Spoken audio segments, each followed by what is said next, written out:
गणित काम नहीं चलता इबादत में, बनियागिरी काम नहीं चलती इबादत में। इबादत में तो भोला भाला मन काम करता है।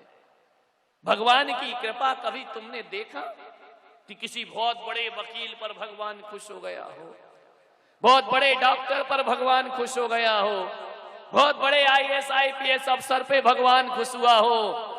अरे ग्वालियर वालों, भगवान डिग्रियों पर खुश नहीं हुआ करता है। बहुत बड़े धनपति पर भगवान खुश हो गया हो, भगवान इज्जत और शोहरत पर खुश नहीं हुआ करता है।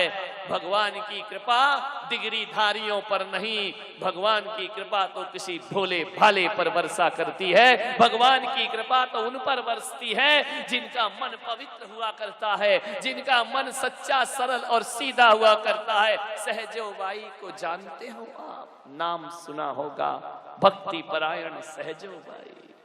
अनपढ़ गंवार,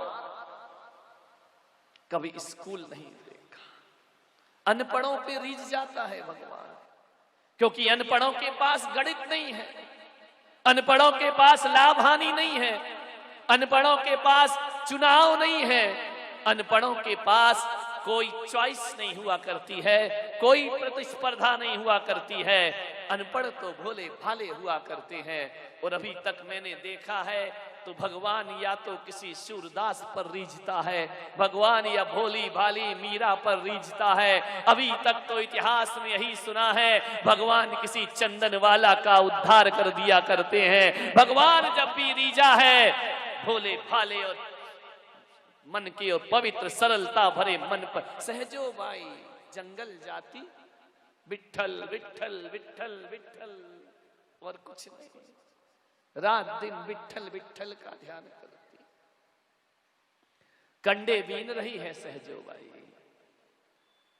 जंगल में पशु चरने जाते और कंडों को इकट्ठा करती, अपने विठल के लिए भोग बनाती। कंडे बीन रही थी सहजो बाई। बीनते बीनते अचानक तूफान आ गया। इतनी तेज आंधी आई, इतनी तेज तूफान आया कि सारे कंडे सहजो बाई के उस तूफान में उड़ गए। सहजो बाई खड़ी खड़ी देख रही, और भी कंडे बीनने वाली महिलाएं वहां पर। तूफान शांत हुआ। सहजो बाई ने कहा, बहनों जो मेरे कंडे हैं मुझे वापस दे दो, तुम्हारे कंडे तुम ले जाओ। महिलाओं ने कहा, पागल है क्या, अनपढ़ गंवार कहीं की, कंडों पर कोई नाम लिखा है क्या, तेरा कंडा और मेरा कंडा। सहजो बाई ने कहा, मैं तो केवल अपने कंडे लूंगी, दूसरों के कंडों में मैं हाथ ना लगाऊंगी। लोगों ने कहा कि कैसी पागल और बावली हो रही है, कंडों पर कैसे पहचान बनेगी, ये तो गाय के गोबर के कंडे हैं, इस पर कोई नाम नहीं, निशान नहीं। सहजो ने कहा, सब कंडे इकट्ठे कर लो, मैं अपना कंडा उठा लूंगी, कौन सा है। बोले, देखो तो गांव की गंवारी, ये कह रही मैं अपना कंडा पहचान जाऊंगी। बड़ा मजाक बनाया लोगों ने उसका, बड़ी हंसी बनाई उसकी। सहजो ने कहा, तुम घबराओ मत, मैं अपना कंडा पहचान जाऊंगी। सारे कंडे इकट्ठे हुए। सहजो बाई कंडा उठाती, कान में लगाती, ये कंडा मेरा नहीं है। दूसरा कंडा उठाया, कान में लगा, हाँ ये कंडा मेरा है। लोगों ने कहा, कैसी पागल हो गई, ये कान में कंडा लगाती है और कहती है ये मेरा कंडा, ये उनका कंडा। कहते हैं सहजो बाई ने धीरे धीरे अपने सारे कंडे इकट्ठे कर लिए। बोले, इन कंडों पे हाथ मत लगाना, ये मेरा कंडा है। लोगों ने कहा, कैसे पता चला ये तेरा कंडा है।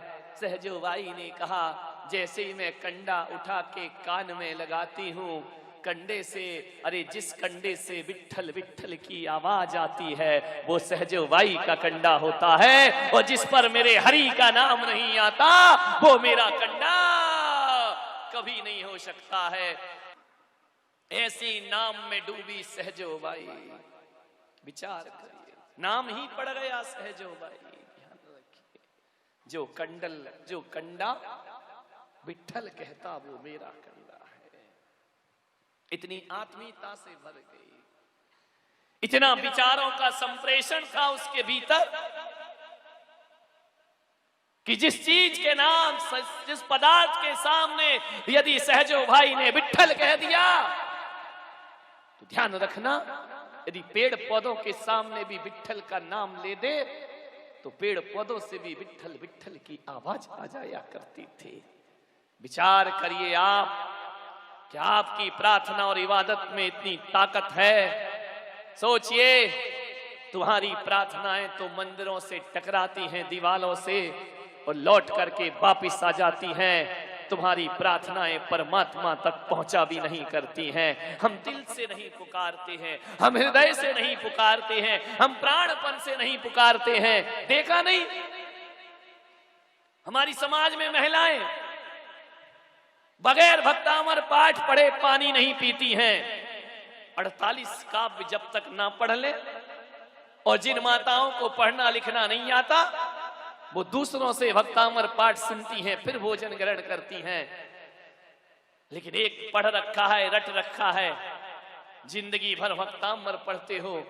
जहां तक मैं सोचता हूं कि मानतुंगाचार्य ने जिंदगी भर भक्तामर पाठ नहीं पढ़ा होगा, ना उन्होंने प्रतिदिन उसका पाठ किया होगा। जीवन में एक बार उन्होंने पढ़ा, और एक बार पाठ पढ़ते हैं भक्तामर का, और 48 तालों को तोड़ करके, जंजीर को तोड़कर बाहर खड़े दिखाई दे, जेल की सलाखों को तोड़ दिया करते हैं। एक बार पढ़ करके सुनिए, और आप जिंदगी भर पढ़ते हो। ताले तो छोड़ो, आज घर जाना, दरवाजे बंद करना, कुंडी लगाना और खोलना मत। एक एक काव्य पढ़ना, कुंडी टूटना तो छोड़ो, हिल जाए तो भी समझना कि हमने कोई भक्तामर पाठ, कोई फर्क नहीं पड़ता है। मानतुंगाचार्य ने जो भक्तामर पाठ रचा, वो वही भक्तामर अनुराधा पौडवाल ने गाया। शायद जितना मीठा अनुराधा पौडवाल ने गाया, उतना मीठा कंठ तो शायद मानतुंगाचार्य का भी नहीं होगा। लेकिन अनुराधा पौडवाल अपने कंठ से भक्तामर गा तो सकती है, पर कोई ताले तोड़ नहीं सकती है। और यदि स्वर ना हो तो भी मानतुंगाचार्य एक एक काव्य पढ़ करके एक एक ताले को तोड़ दिया करते हैं। प्राण जुड़े हैं, प्रार्थना से प्राण जुड़े होना चाहिए। प्राण नहीं जुड़े तो कोई प्रार्थना चमत्कार ना करेगी। हमारी प्रार्थनाएं तामसिक प्रार्थनाएं हैं, हमारी इबादत में भी दूसरों की भलाई नहीं है।